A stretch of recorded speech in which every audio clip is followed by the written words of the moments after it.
Olá, meus amigos, paz e bem. O objetivo desse vídeo é dar ou tentar dar um contexto histórico para o conflito estabelecido entre Israel e o povo palestino. Particularmente, o meu olhar vai se voltar para o conflito entre Israel e os palestinos de Gaza. Eu gostaria de dar alguns dados históricos que talvez sejam úteis a você. A história de Israel começa aproximadamente no ano 2000 a.C., com a saída de um homem chamado Abrão, da terra de Ur dos Caldeus, e este Abrão é chamado por Deus para se tornar um peregrino, para seguir para uma terra prometida, uma terra que mana leite e mel, que Deus lhe revelaria. E então Abraão, deixando os seus familiares, ele segue com sua mulher Sara e seu sobrinho Ló, e todos os servos e servas e o patrimônio que ele tinha saem em peregrinação. Assim, Abraão passa todos os seus dias. Ele tem 2 filhos, um que se chama Ismael, filho de Agar, uma escrava egípcia, e um filho chamado Isaac. Segundo a tradição, os árabes seriam filhos de Ismael e os hebreus, os judeus, filhos do segundo filho de Abraão, chamado Isaac. Isaac tem 2 filhos, Esaú e Jacó. Jacó é aquele que vai seguir a sua linhagem. Jacó, por sua vez, tem 12 filhos. Um deles se chama José. Através de José, toda a família de Jacó, a quem Deus mudou o nome para Israel, daí a nação de Israel, tem a ver com esta figura chamada Jacó. Então, a palavra Israel significa príncipe de Deus, enquanto Jacó significa o transpassador, porque Jacó teria nascido segurando o calcanhar de seu irmão Esaú, tentando ser o primogênito, né? Esaú é que era efetivamente o primogênito. Bom, muito bem. Então, esse povo que através de José vai para o Egito, porque dada uma série de circunstâncias históricas, José se torna governador do Egito, chama seu pai e seus irmãos para lá. O povo permanece no Egito durante aproximadamente 400 anos. A condição do povo de Israel vai mudando com o passar do tempo, né? As pessoas que conheceram José vão morrendo, e aquele povo que chegou como um convidado especial para o Egito vai se tornando cada vez mais oprimido e escravizado. Esse período, portanto, que vai aproximadamente do ano 1700 até o ano 1300, é o período em que o povo de Israel está no Egito, mas é um povo sem terra. Sob a liderança de Moisés, ali aproximadamente no ano 1300, o povo sai do Egito e se torna novamente peregrino, se torna novamente um povo hebreu. A palavra hebreu significa justamente isso, peregrino, aquele que sai, aquele que anda. Então, esse povo, sob liderança de Moisés, peregrina por décadas, sem conseguir um lugar onde se fixar. É um povo nômade, um povo que, assim como fora Abraão, assim como fora Isaac, fora Jacó, é um povo sem terra, e agora ele continua assim. Até que, sob liderança de um general chamado Josué, o povo de Israel consegue conquistar, através de batalhas, de guerras, de lutas, de possessão, um território para se fixar. E é assim que, sob Josué, começa o período que é conhecido como o período dos juízes, até que há uma mudança política em Israel e nós começamos a ter a figura dos reis, sendo o primeiro dos reis de Israel Saul, seguido por Davi. E Davi começa uma linhagem que vai estabelecer uma certa dinastia em Israel. Seu filho Salomão é o segundo dos reis de Israel, Israel unificada. Mas após a morte de Salomão, Israel se divide em 2 reinos. Um reino vai se chamar o Reino de Israel, que terá por capital Samaria, e o outro reino será o reino de Judá, que terá por capital Jerusalém. Então nós temos aí o período do reinado, não é, em Israel, e esse período que vai ali aproximadamente do ano de 1300 antes de Cristo, vai se prolongar, várias invasões àquele território vão acontecer. As mais importantes são as invasões dos assírios, depois dos babilônicos, em que o povo é levado para o cativeiro babilônico, mas algum remanescente sempre permanece aqui naquela terra, terra de Canaã, a terra daquela região ali onde hoje é a região de Israel e da Palestina. A permanência do povo judeu naquela região, ela vai se dar, então, aproximadamente do ano 1300 até o ano 70 depois de Cristo, quando Jerusalém é destruída e o povo é colocado no exílio. Então, preste atenção, no ano 70 depois de Cristo já não existe mais o Estado de Israel. O que existem são os judeus que estão em diáspora, estão espalhados por toda a terra. E quem é que vai ocupar aquela região? Quem vai ocupar aquela região são os árabes, que segundo a tradição seriam os filhos de Ismael, que ocupam toda aquela região. Muito bem, onde fica o povo de Israel? Você conhece bem essa história. O povo de Israel vai sendo assimilado por diferentes culturas de diferentes regiões. É um povo que estava acostumado à experiência de ser um povo sem terra, um povo nômade, um povo que peregrina. Foi assim, e aí eles são assimilados em diferentes culturas. Veja, no tempo de Jesus, nos dias de Jesus, quando havia tanto o reino de Israel quanto o reino de Judá, 70% dos judeus não moravam naquela região. Não tinham retornado da Babilônia, porque se haviam tornado comerciantes e tal. O povo estava em diáspora, ainda que parcialmente. Diáspora que se torna completa a partir do ano 70, e aí a assimilação vai se dar. Muito bem, nós não temos Estado de Israel desde o ano de 1970, desde o ano 70, desculpem, não é 1970, ano 70 da era cristã. Isso continua até aproximadamente o final do século XIX, que começa um movimento chamado de movimento sionista. A palavra sionista tem a ver com Sião, tem a ver com a terra prometida, e o movimento sionista tem o seguinte lema: uma terra sem povo para um povo sem terra. Eles têm a expectativa de estabelecer novamente o Estado de Israel. E o movimento sionista, que começa no século XIX, que deseja fixar uma terra para ser o Estado de Israel, analisa várias possibilidades. A Patagônia, Uganda, Congo, todas essas regiões são analisadas como possibilidades para o estabelecimento do povo de Israel. Seria muito complicado estabelecer Israel numa região que estava dominado pelos árabes e que estava debaixo da força do Império Otomano, porque aquela região da Palestina, muito embora tivessem os árabes habitando aquela região, estava sob o domínio do Império Otomano. Ora, acontece então, de 1914 até 1918, a Primeira Guerra Mundial. Ora, a Primeira Guerra Mundial, que colocou potências como a Alemanha, o Império Otomano, o Império Austro-Húngaro, contra a Inglaterra, a França. Então, nesse conflito em que a Inglaterra saiu vencedora, né? A França, os aliados ali dos ingleses saíram vencedores, o Império Otomano é desfeito. E aquela região da Palestina, que era dominada pelo Império Otomano, é agora dividida entre ingleses, entre a Grã-Bretanha e a França. Essa divisão se estabelece ali e começa um período de dominação inglesa naquela região da Palestina, lembrando que parte dela estava sob domínio francês.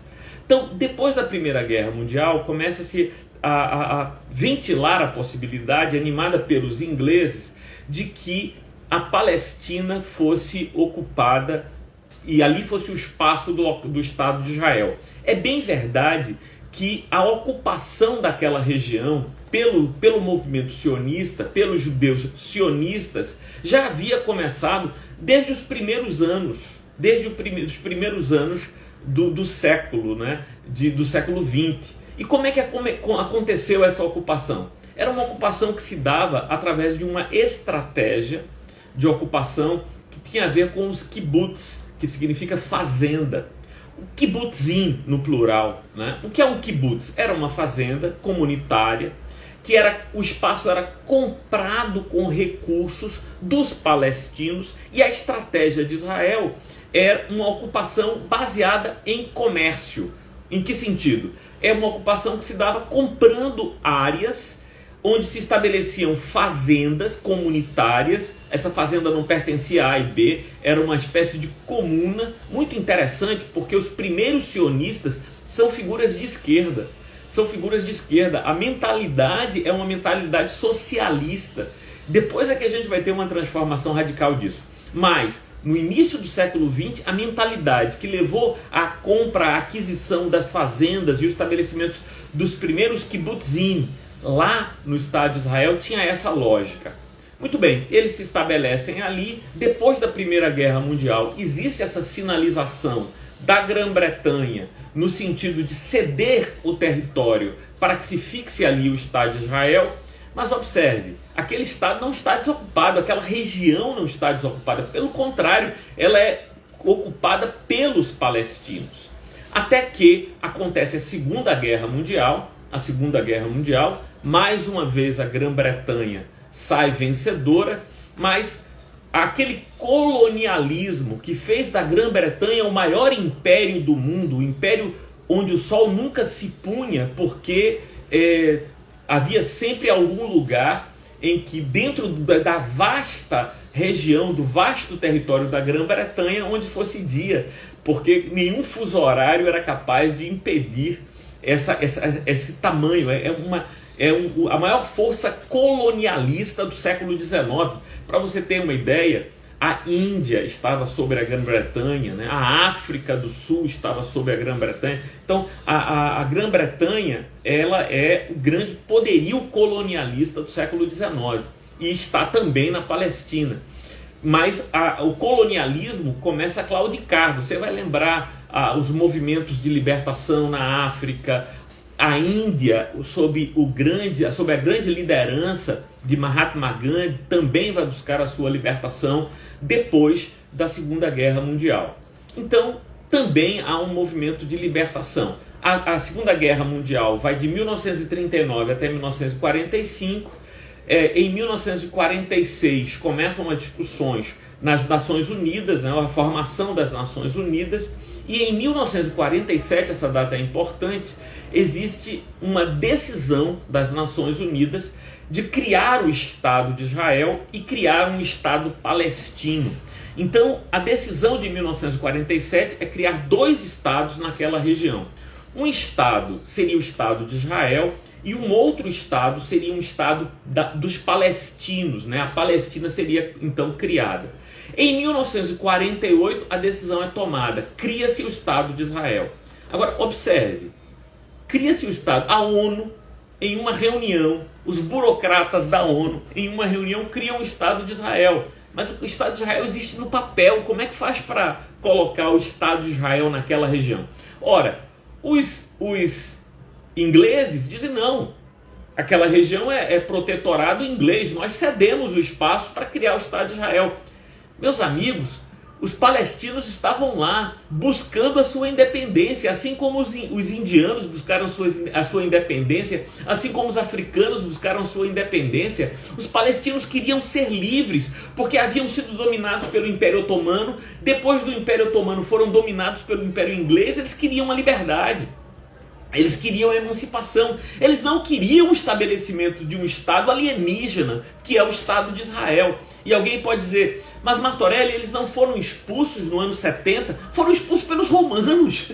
Os palestinos não têm nada a ver com isso. Eles se estabeleceram durante séculos naquela região e queriam ter o direito de existir como um Estado livre e independente. Então, havia já uma presença significativa de judeus naquela região. Lembrem-se que desde o início do século XX, através daquela política dos kibbutzim, né, das fazendas, houve uma grande presença de Israel, porque judeus vindos da África, vindos das Américas, vindos de diferentes regiões, foram ocupando aquela região, mas quando o Estado de Israel é criado em 1948, aproximadamente 70% da população ali era palestina e uma minoria era uma presença judaica. Contudo, na divisão de terras feita pela ONU, o que aconteceu é que 55% do território foi dedicado aos judeus e um percentual de aproximadamente 45% do território e descontinuado,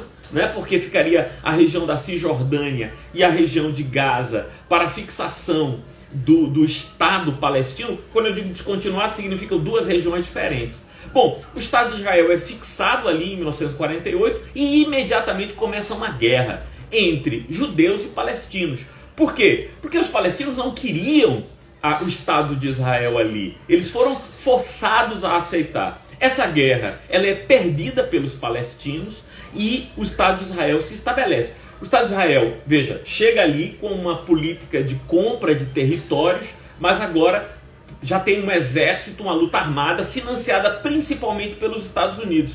Por quê? Os Estados Unidos querem financiar o Estado de Israel para que o Estado de Israel saia da linha de influência dos ingleses e passe para a linha de influência americana. Então você tem um conflito, esse conflito é estabelecido em 1948 e uma série de pequenas guerras vão acontecendo, mas a principal das guerras vai acontecer em 1967, que é chamada a Guerra dos 6 Dias. Nesta Guerra dos 6 Dias, aquela região que havia sido destinada na partilha de 1947 para a criação do Estado palestino, e a ONU nunca criou efetivamente o Estado palestino, começa então, na Guerra dos 6 Dias de 1967, essas regiões são invadidas por Israel. Israel invade a Cisjordânia, Israel invade a região de Gaza.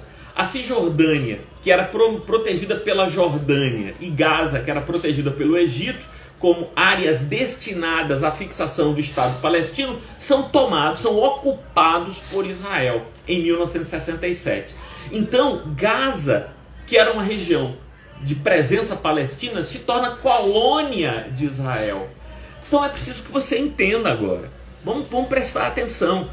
O Estado de Israel é criado em 1948, há uma guerra vencida por Israel e Israel ganha uma área territorial. Essa área territorial é aquela destinada na partilha de 47 para o Estado de Israel, mas existe uma área reservada para a criação do Estado palestino. A ONU nunca criou o Estado palestino, então existe uma luta pela independência, pela emancipação dos palestinos. Em 1967, a Guerra dos 6 Dias, e essa região que era anteriormente destinada para o Estado palestino é invadida pelo povo de Israel. Então é um território ocupado, a Cisjordânia é ocupada e também Gaza é ocupada, e assim essas regiões se tornam, essas regiões de maciça presença palestina se tornam então colônias, agora não mais do Império Otomano, não mais dos dos bretões, né, dos ingleses, mas agora uma colônia de Israel. É o território ocupado por Israel com a Guerra dos 6 Dias. Essa é uma região de grande conflito, e o que é que vai acontecer? Vai acontecer que estas regiões serão oprimidas, exploradas por Israel, até que em 2005, perceba, de 1967 até 2005, Gaza é colônia de Israel. Em 2005, o governo de Gaza é entregue aos palestinos e ela é dominada pelo Hamas. O que é o Hamas? O Hamas é um grupo político-religioso que pretende o domínio e a libertação de Gaza. Contudo, o que é que Israel faz? Israel mantém ainda um controle, constrói um muro cercando toda a faixa de Gaza para proteger-se desses indivíduos, e mantém o controle da energia elétrica, da luz, da água, eles entregaram o domínio de Gaza aos palestinos, mas mantém o controle de quem sai e quem entra. É por isso que muitos analistas internacionais dizem que Gaza é um grande presídio a céu aberto, é um campo de concentração, porque Israel construiu um vergonhoso muro ao redor de toda aquela região, onde habitam 2 milhões de pessoas. 2 milhões de pessoas moram em Gaza e mantém um controle de todos os elementos. Agora, quando o conflito surgiu, a primeira coisa que Israel fez foi cortar energia, cortar água, cortar telefone, cortar tudo, porque ele mantém um controle sobre tudo isso. Muito bem. A pergunta é legítima a luta de Gaza, dirigida pelo Hamas, por sua independência? Qualquer pessoa deveria dizer que sim. Sim, eles têm o direito ao Estado palestino. Aquela região deveria ser de domínio palestino. Eles têm o direito a uma luta de independência. Isso que significa, Martorelli, que você apoia os atos praticados pelo Hamas contra Israel? Eu acho que toda guerra é estúpida, toda guerra é idiota, toda guerra manifesta a nossa incivilidade, a nossa incapacidade de resolver diplomaticamente questões importantes. Eu, em momento nenhum, legitimo os atos praticados pelo Hamas contra Israel e os atos praticados por Israel contra o Hamas e contra os habitantes de Gaza. Toda guerra é violenta, é truculenta. Daí a chamar os atos praticados pelo Hamas de terrorismo, eu acho que vai muito longe. Sabe por que vai muito longe? É um ato de guerra. É um ato de guerra. É um grupo determinado que sabe onde está. Agora, eles não estão organizados com um exército bonitinho como você está acostumado a ver, porque Israel jamais permitiria a formação do exército palestino em Gaza. Então é sempre estratégia de milícia, é sempre a estratégia da guerrilha, porque Israel jamais permitiria que se formasse um exército palestino em Gaza, como jamais permitiria que se formasse um exército palestino na Cisjordânia. Mas existe um esforço de libertação. Uma guerra de independência, uma guerra de emancipação não merece ser tratada como atos terroristas. Agora, aconteceram abusos, mulheres e crianças foram assassinadas, mulheres e crianças foram violentadas, estupradas. Isso é um absurdo. Isso não pode ser visto como outra coisa senão uma brutalidade terrível. Mas preste atenção, jamais houve uma guerra neste planeta em que não acontecesse isso. Em que não acontecesse morte de civis, morte de mulheres, morte de crianças, desde o Antigo Testamento. Desde o Antigo Testamento, nós temos visto guerras onde mulheres, crianças, mulheres grávidas eram assassinadas pelo povo de Israel. A Bíblia dá testemunho disso, meus amigos. Ora, então, não é apenas o povo de Israel. Ora, o que é que aconteceu durante a guerra do Vietnã? Será que a gente não sabe, ou será que você só assistiu sobre a guerra do Vietnã nos filmes de sessão da tarde? Ora, os americanos utilizaram armas químicas contra os vietnamitas. Os vietnamitas foram violentados, mulheres foram estupradas, crianças assassinadas na presença de seus pais, para que os Vietcongs dissessem onde estavam os túneis que faziam uma proteção. Gente, não existe guerra que não seja marcada por truculência e incivilidade. Esta guerra entre Gaza e Israel, em ambas as partes, serão marcadas assim, por coisas absurdas. É por isso que nós deveríamos lutar por uma solução pacífica desse conflito. Mas dizer que o Hamas é um grupo terrorista é ignorar toda essa história de opressão. Um outro detalhe importante é que Israel foi criado por uma decisão da ONU em 1948, mas Israel jamais obedeceu às decisões da ONU. A Guerra dos Seis Dias não foram aprovadas pela ONU, não foi um ato ratificado pela ONU. O Acordo de Oslo de 1993, com Bill Clinton e a liderança palestina e judaica, nunca foi respeitado por Israel. Israel é um país que tem uma presença marcada pela dominação militar daquela região. Eles não respeitam acordos de paz.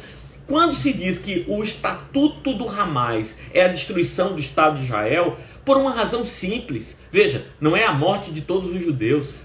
mas é o fim do Estado de Israel, porque a consciência é clara. Enquanto houver um Estado de Israel, diga-se de passagem, que é uma imposição dos estados imperialistas e colonialistas no coração da Palestina, enquanto houver um Estado de Israel, jamais poderá haver um Estado palestino. E qualquer palestino que lute por sua liberdade, pelo domínio, pela possibilidade de expansão econômica de sua região, deveria lutar contra a existência do Estado de Israel.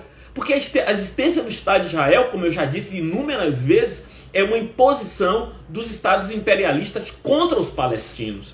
E Gaza jamais será livre se não lutar contra essa força do Estado de Israel. É claro, isso é óbvio. Agora, você defende a existência do Estado de Israel naquela região? Tudo bem, eu não quero entrar nessa discussão. Mas o que você precisa compreender é que os atos do Hamas são atos de guerra e não atos de terrorismo. Há uma diferença muito grande entre isso. A resposta de Israel ao Hamas, bombardeando maciçamente ali, aquela região onde habitam, repito, 2 milhões de pessoas. 2 milhões de pessoas habitam em Gaza. Você não acha que tem mulheres e crianças morrendo nos edifícios que ruem ali pelo bombardeio de Israel? E por que a tua compaixão é uma compaixão destinada somente aos judeus e você não tem compaixão nenhuma dos palestinos que têm sido objetos de violência, de ocupação, de sucessivos impérios? Você não acha que eles têm o direito à liberdade, ao direito de existir enquanto um povo livre? Claro que tem, né? Claro que tem. Então, a gente precisa entender os atos de Hamas como uma declaração de guerra contra Israel. Mais uma, porque nunca deixaram de estar em guerra contra Israel. É um ato de guerra. A resposta de Israel é uma resposta de guerra. Agora, se a guerra é legítima ou não, eu acho que toda guerra é burra, toda guerra é civilizacional. Toda guerra é assim. Mas a gente precisa entender o que é que está acontecendo, que se dá naquela região, para que a gente possa ter a nossa opinião. Você tem a sua, eu tenho a minha. Sabe qual é a minha opinião? A minha opinião é que nós deveríamos encontrar uma solução negociada. Eu acho que nenhuma vida deveria ser perdida. Eu acho que toda vez que um míssil é lançado, seja da faixa de Gaza, da região de Gaza, na direção de Israel, seja da direção de Israel para lá, nós damos um passo atrás, um retrocesso no nosso processo de civilidade.